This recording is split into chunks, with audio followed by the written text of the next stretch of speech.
Well, one of the people who has spoken out very strongly against the Citizenship Act has been a former student leader himself, Kanhaiya Kumar, who is here in the studio with us tonight. And Kanhaiya now, of course, is a full-time politician. But just listen to this part of his speech yesterday in Bihar and what he said on the Citizenship Act.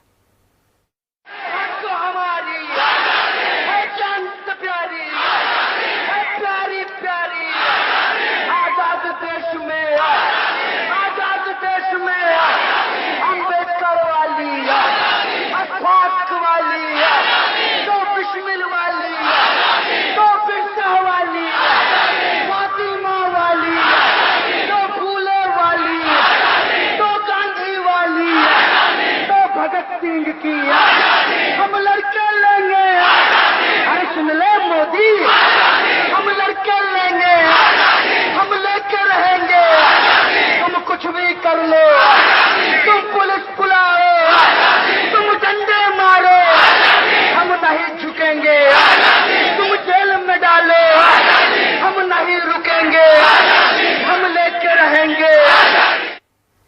Well, Kanhaiya joining us here in the studio.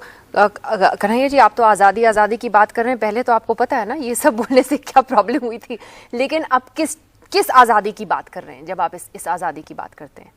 ये सवाल मुझसे बार बार पूछा जाता है कि आपको किस चीज़ से आज़ादी चाहिए। आज़ादी तो 1947 में ही मिल गई, बिल्कुल ठीक बात है। 1947 में ही आज़ादी मिली, 1950 में संविधान लागू हो गया, फिर उसमें संशोधन करके समाजवाद और धर्मनिरपेक्ष जैसे शब्द जोड़े गए। आज़ादी की बात हमेशा इसलिए करते रहना चाहिए ताकि समाज पे गुलामी हावी ना हो जाए, और समाज की जो समस्याएं हैं उन समस्याओं से हमको आज़ादी चाहिए। अलग अलग तबकों की अलग अलग समस्याएं हैं। विद्यार्थी चाहते हैं कि उनको अशिक्षा से आज़ादी मिले, जो गरीब है चाहते हैं गरीबी से आज़ादी मिले, जो महिलाएं हैं वो चाहते हैं कि पुरुषवादी सोच से आज़ादी मिले, जो असमानता है, भेदभाव है, उससे आज़ादी चाहिए। और मैं समझता हूँ कि आज़ाद देश में आज़ादी की बात नहीं होगी तो क्या गुलामी की बात होगी। और आज जिस तरीके से गुलामी को थोपने की कोशिश की जा रही है, मैं ये बात इसलिए कह रहा हूँ कि नागरिकता के नाम पे लोगों से नागरिकता छीनने की तैयारी की जा रही है। और बार बार प्रधानमंत्री जी कह रहे हैं, अमित शाह जी कह रहे हैं कि देश में रह रहे लोगों को इससे कोई समस्या नहीं है, जबकि वो इस बात को बहुत शातिराना तरीके से छुपा रहे हैं। छुपा इसलिए रहे हैं कि इस मामले को थोड़ा डिटेल में जाकर के हम लोगों को समझना चाहिए। मैं उसके बारे में आपको पूछूंगी अभी, क्योंकि वो एनआरसी से जुड़ा हुआ है। वो इतना सिंपल सवाल नहीं है कि खाली सिटीजनशिप बिल को अगर देखें। लेकिन जब आज प्रधानमंत्री ने कहा कि जहां तक छात्रों का सवाल है, मैं उनकी बात सुनने को तैयार हूं, हम आपकी बात सुन रहे हैं, लेकिन ये जो पॉलिटिकल पार्टीज हैं, अर्बन नक्सल, उन्होंने ये शब्द इस्तेमाल किया, these people are firing off your shoulders, मतलब ये आपको यूज कर रहे हैं, आपको भड़का रहे हैं। तो आप उसको कैसे देखेंगे जो प्रधानमंत्री ने आज सबसे पहली बात तो ये बड़ी अफसोसजनक बात है कि प्रधानमंत्री जी सिर्फ अपने मन की बात करते हैं। अगर वो विद्यार्थियों की मन की बात सुनने के लिए तैयार होते तो आज इस देश में ऐसे हालात नहीं पैदा होते।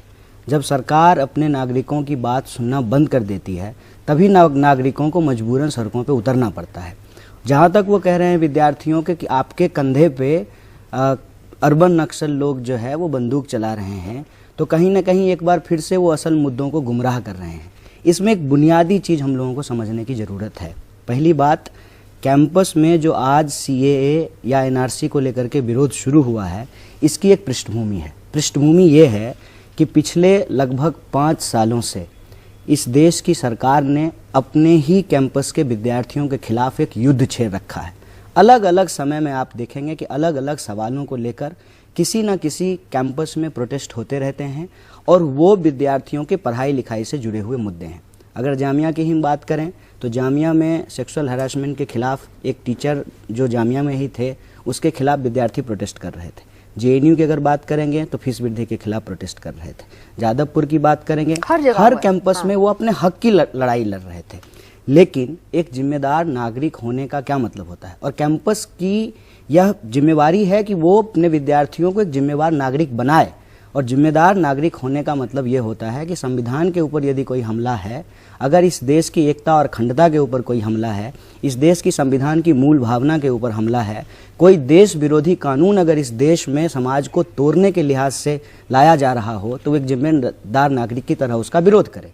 और जब वो इसका विरोध कर रहे हैं तो आज सरकार की तरफ से भी बोला जा रहा है, पुलिस भी कह रही है कि विद्यार्थियों के नाम पर, विद्यार्थियों की आड़ में विपक्ष अपना राजनीति करना चाहती है। तो मेरा प्रश्न यही है कि विपक्ष को ये राजनीति करने का मौका किसने दिया है? अगर सरकार CAB का कानून पार्लियामेंट में पास नहीं करती तो स्वाभाविक रूप से विपक्ष को इसके ऊपर राजनीति करने का लेकिन मौका नहीं मिलता। मैं आपसे ये सवाल भी करना चाहती हूँ कि आज हमने देखा जिस तरह से सीलमपुर में प्रदर्शन तो पीसफुली स्टार्ट हुआ, लेकिन बाद में वैंडलिज्म हुई, पुलिस वालों को मारा पीटा, सारे तस्वीरें हमारे सामने हैं। कल भी काफ़ी हिंसा हुई जामिया में उस दिन, हालांकि उसमें अभी कोई स्टूडेंट्स के इन्वॉल्वमेंट की बात नहीं हो रही है। जो भी अरेस्ट हुए हैं वो बाहर के लोग हैं, जो जहाँ तक हमें पता है। जहाँ तक हिंसा का सवाल उठता है तो आप उसका समर्थन करेंगे कि प्रदर्शन ऐसे होना चाहिए? देखिए, एक बात तो ये है कि कोई भी लोकतांत्रिक लोग जो है, कोई भी डेमोक्रेटिक पर्सन किसी भी वायलेंस का समर्थन नहीं करता है, लेकिन ये इतना आसान मामला नहीं है। बहुत सीधे तौर पे जो है कई चीज़ों को आज हिंसा हिंसा बोल करके खारिज कर दी जा रही है। कल हम भी एक प्रोटेस्ट किए थे, कई दलों के लोग मिल करके प्रोटेस्ट किए थे, लाखों लोग जमा हुए, एक पत्थर नहीं फेंकी गई, कोई आगजनी की घटना नहीं हुई, लाखों लोग सड़क पे उतरे, कोई घटना नहीं हुई। सवाल ये है कि क्या इसमें कोई और तत्व सक्रिय नहीं है? क्या उसका पुलिस से या सरकार से कोई संबंध नहीं है? इन चीज़ों की भी हमको जांच करनी चाहिए। पहली बात तो मेरा ये बार बार मत है कि हिंसा कभी भी कोई कमज़ोर व्यक्ति नहीं कर सकता है। हिंसा हमेशा ताकतवर लोग करते हैं और कमज़ोरों की आवाज़ को दबाने के लिए भी हिंसा का ही सहारा लिया जाता है। मैं अभी 16 दिसंबर बीत गया है, मैं अपना एक अनुभव साझा करता हूँ। जब दिल्ली की सड़कों पे हम लोग निर्भया रेप कांड के खिलाफ प्रोटेस्ट कर रहे थे तो मैं ये बात जिम्मेदारी से बोल रहा हूँ कि पुलिस के ही लोग सादी वर्दियों में प्रोटेस्टर्स के बीच घुस करके गाड़ियों के ऊपर पत्थर चलाने का और उसको जलाने की कोशिश करते थे। लेकिन वहाँ जो प्रोटेस्ट करते हुए लोग थे, उनकी सजगता के चलते, जो नागरिक समाज के लोग थे, उनकी सक्रियता के चलते ऐसी कोई घटना नहीं हुई। शाम तक जब कोई घटना नहीं हुई, आखिर क्या हुआ? पुलिस लाठीचार्ज की, प्रोटेस्टर्स को पीटा, आंसू गैस के गोले छोड़े गए। देखिए, पुलिस का काम है किसी भी आंदोलन को दबाना। आंदोलनकारियों की जिम्मेवारी है कि वो शरारती तत्वों को अपने आंदोलन में घुसने से रोकें और इस बात पर नज़र रखें कि कहीं उनके आंदोलन को बदनाम करने की कोशिश तो नहीं की जा रही है।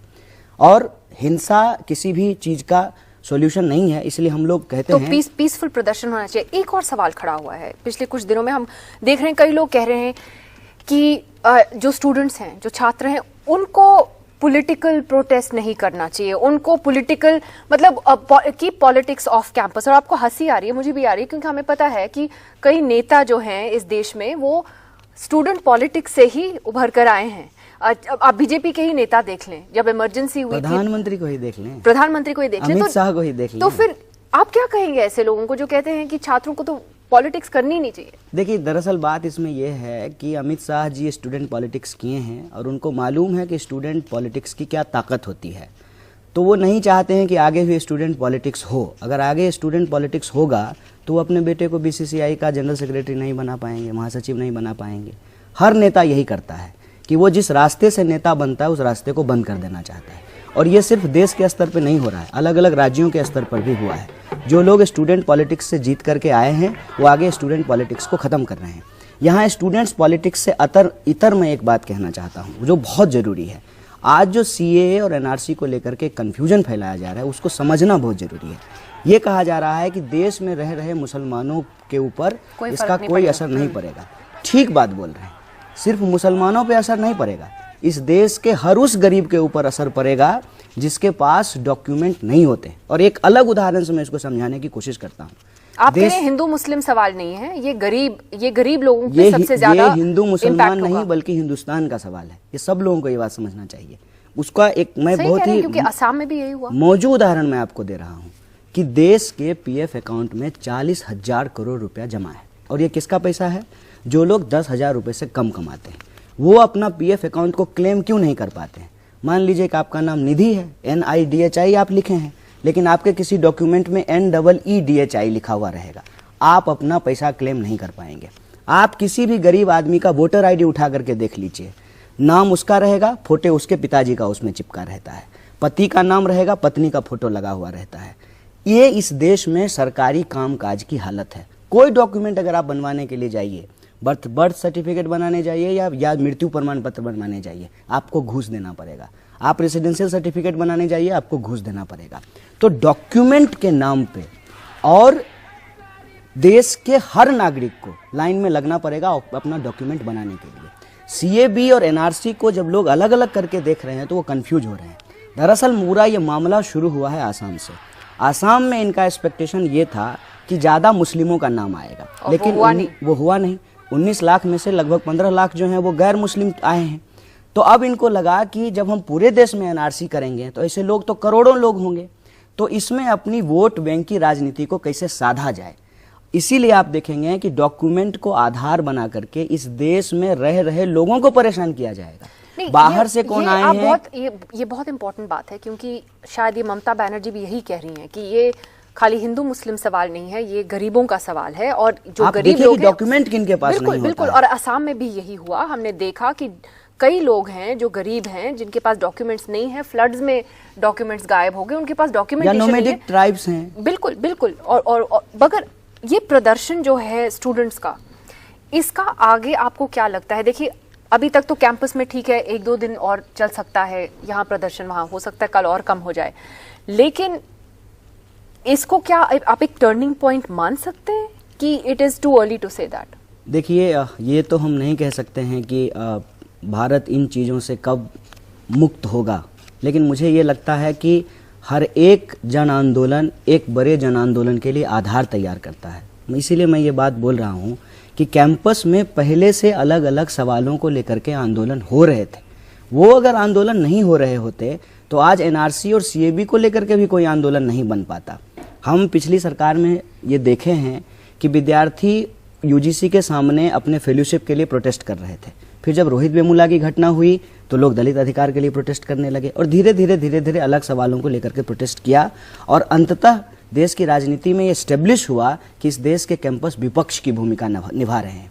इस बार कुछ और मुद्दे उसमें शामिल हुए हैं।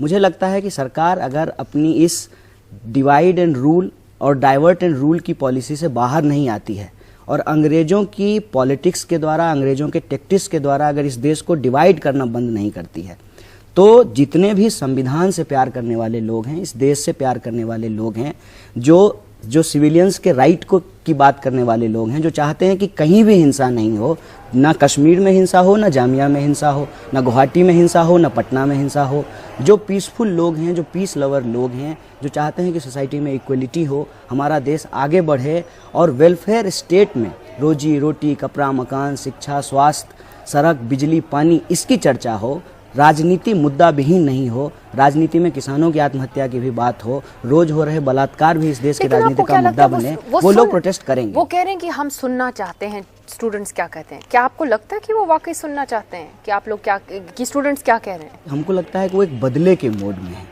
उनकी एक एक भाषा को आप देखिए। 2014 में जब वो चुनाव जीत करके आए थे तो उस वक्त वो विकास की बात कर रहे थे, सबके साथ की बात कर रहे थे।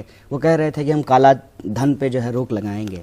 लेकिन आप जब वो सरकार में आ गए तो धीरे धीरे उनको इस बात का अंदाजा होने लगा कि इस देश की अर्थव्यवस्था को वो संभाल नहीं सकते हैं, ये शायद उनके बस की बात नहीं है। और ये बहुत सारे बड़े बड़े विद्वानों ने कहा है, छोटी मुंह बड़ी बात मैं नहीं कहना चाहता हूँ। तो आज बदले की मोड में है। चुनाव प्रचार में जाते हैं, शमशान और कब्रिस्तान की बात करते हैं। अभी झारखंड में जा करके प्रदर्शनकारियों की पोशाक की बात कर रहे थे। अभी जा रहे थे तो औंधे मुंह सीढ़ी से गिर गए तो कहा गया कि वो सीढ़ी तोड़वा दिया जाएगा। बताइए, जो प्रधानमंत्री सीढ़ी से बदला निकाल रहा हो तो प्रधानमंत्री के विरोध कर रहे आम लोगों से वो बदला नहीं निकालेंगे। वो सिर्फ ये दिखाना चाहते हैं कि वो सुनना चाहते हैं, वो सुनने के मोड में नहीं है। प्रधानमंत्री ने तो आज भी बोला है कि minorities have nothing to fear, Muslims have nothing to fear. मैं आपको विश्वास दिलाना चाहता हूं कि जो हमारे देश के नागरिक हैं, जो मुसलमान हैं, उनको किसी तरह का कोई भय नहीं होना चाहिए। आपको हंसी आ रही है? ये बात छुपाई जा रही है। बात छुपाई इसलिए जा रही है कि इसमें एनआरसी और एनपीआर की बात को छुपा करके ये बात कही जा रही है। ऑलरेडी ये पूर्व की तैयारी, मैं बार बार कह रहा हूँ, सीएबी पास हो चुका है। जब एनआरसी और एनपीआर का काम पूरा होगा, उसमें एनपीआर नेशनल पॉपुलेशन रजिस्टर जो ममता ने बंद करवाया अभी, जिसके लिए ऑलरेडी काम जो है वो पिछली सरकारों में भी चल रहा था। ऐसा नहीं है कि मोदी जी आकर के शुरू कर दिए हैं, वो पहले से चल रहा था। लेकिन पहले जो सरकारें यह काम कर रही थी उसका ये उद्देश्य नहीं था कि धर्म के आधार पर किसी को बाहर कर देंगे। लेकिन अब जब ये आए हैं तो ये एक्ट पहले पास करवा लिए हैं और एनआरसी और एनपीआर का काम बाद में होगा। उसके आधार पे जो लोग बाहर होंगे, और मैं ये बात जनता को डरा नहीं रहा हूं, बस मैं लोगों को वो साजिश समझने के लिए कह रहा हूं कि ऑलरेडी डिटेंशन कैंप बन रहे हैं, हर राज्य में जमीन ली गई है, डिटेंशन सेंटर बनाए जा रहे हैं, डिटेंशन कैंप में लोगों को रखा गया है, कई लोगों की मौत की खबर है। और इससे डर के चलते ये जो एनपीआर एनआरसी और उसको सही तरीके से लागू करने के लिए, या कह लीजिए कि कम्युनल तरीके से लागू करने के लिए जो सीएबी लाया गया है, उसके चलते 17 से ज़्यादा लोग सुसाइड कर चुके हैं।